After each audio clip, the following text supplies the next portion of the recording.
All right, these are 5/8 coned.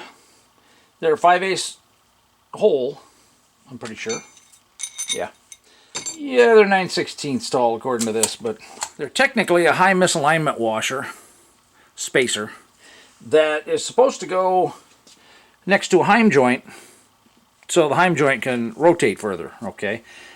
I'm not using them for that. I have much smaller ones that go with the arms.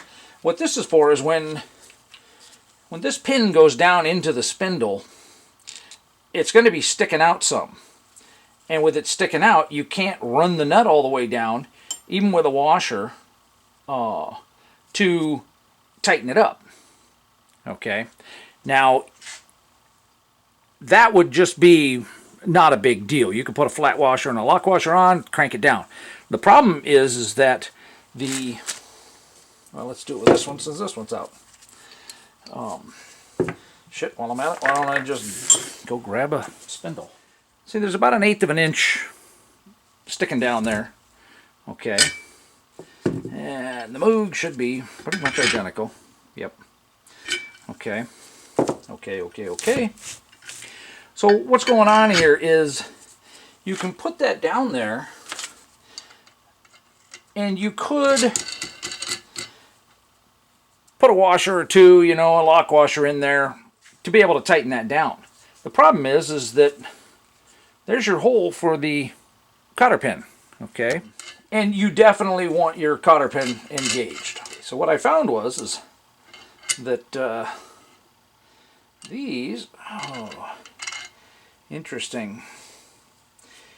I've tested it on some others and didn't have the issue where it hit up under there. You want that flat. It doesn't go up far enough to get to the hole.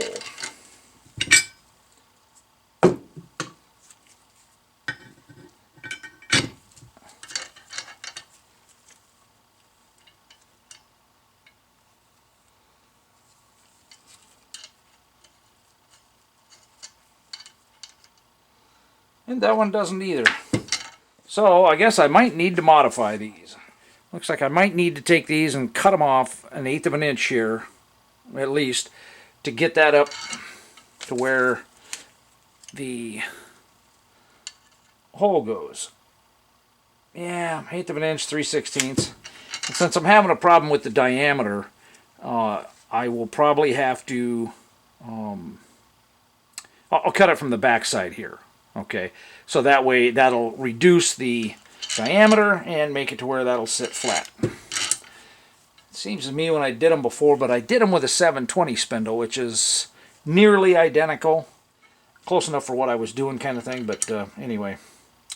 I didn't have this kind of stick out here either, you know, with the diameter being so big, so... yeah, I guess I gotta do that. In my head, I'm going through trying to figure out, okay, how can I modify this? What's the easiest way? Chuck jaw, even my small ones won't go in here. I can't do a bolt through here because I need to cut that whole face off. So this is an expanding arbor.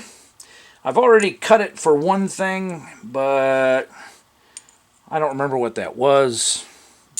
So what I'm going to do is I'll cut this down so that it goes in just shy of how much I want to cut off. And then that'll give me a shoulder to push up against. And I'll loosen up the Allen, put this on, tighten the Allen back up. I'll do it in the CNC, and then I can just hit start, and it'll just come out, and it'll just go zip, zip, zip, zip, shave off the backside here, 3/16 of an inch kind of thing. And I'll have to process them all like that. I'm going to be busy doing that if I want to be able to ship these next week. Back to the whole point of doing this. That's where this washer is going to go. Okay, and then you'll put your castle nut on and tighten it down to however tight you want it. When you put these in, you don't...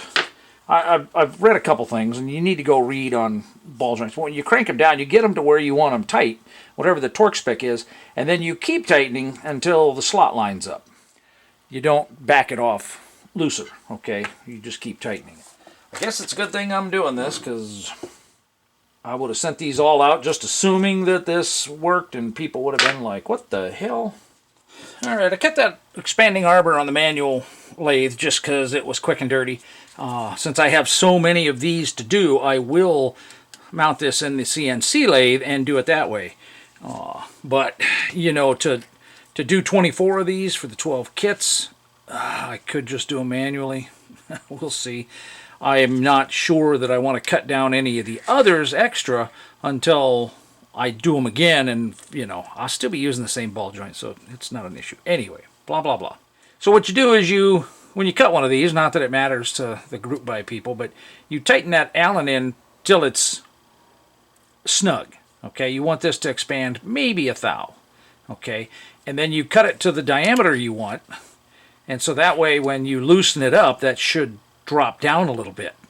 If you cut it with the screw loose, one, it will squish in while it's cutting from the cutting forces, and two, it will still be the same size, and if it doesn't do that, it'll be the same size when you take the screw out again. It will clamp nice and quick, but you'll have trouble getting this off. And I still need to, I'll probably just take a file to get that down just a hair.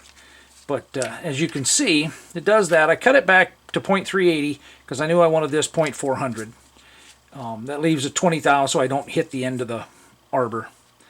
You can see that I took 150 thou off, and you can see that it also changed the diameter.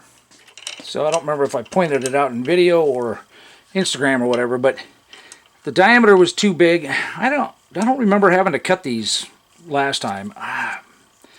Anyway, so it doesn't quite sit flat because the diameter is too big. It hangs out over here, and it's too thick. The holes don't line up when you put the nut on. Okay, it covers the hole up too much. You can't get the the cotter pin in.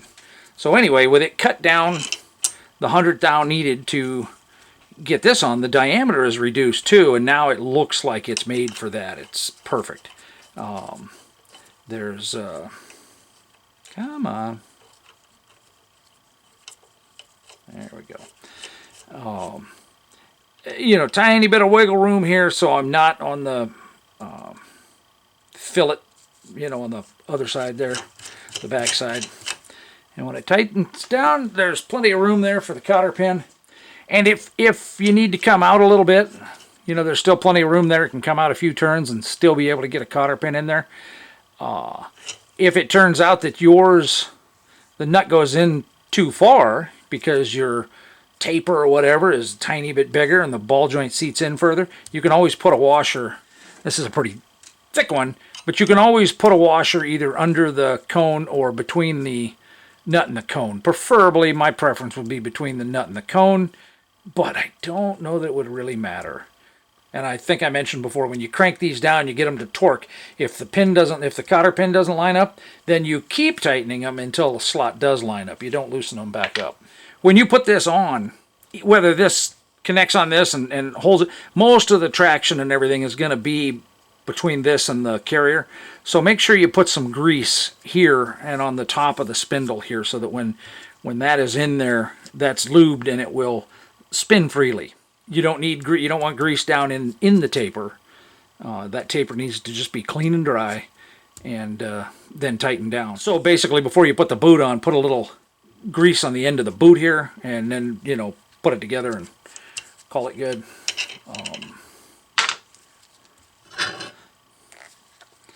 You know, because it's gonna be under some load there, basically. So you definitely want to have a little bit of grease on there. Slightly different style, but you know, same kind of thing. Oh.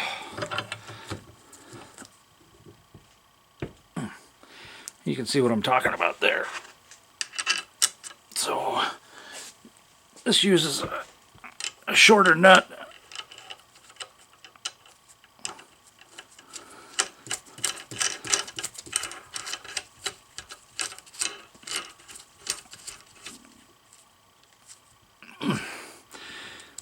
So the pin will still engage. I don't know what kind of ball joint this is. It's left over from previous stuff like that, so it was just a cheap generic Rock Auto one. But anyway, you can see there's still some play though. So even though the nut is a little shorter, there's going to be some variances. So just keep that in mind when you go to put it together. If you're taking it to a professional shop, well, hopefully they know what they're doing.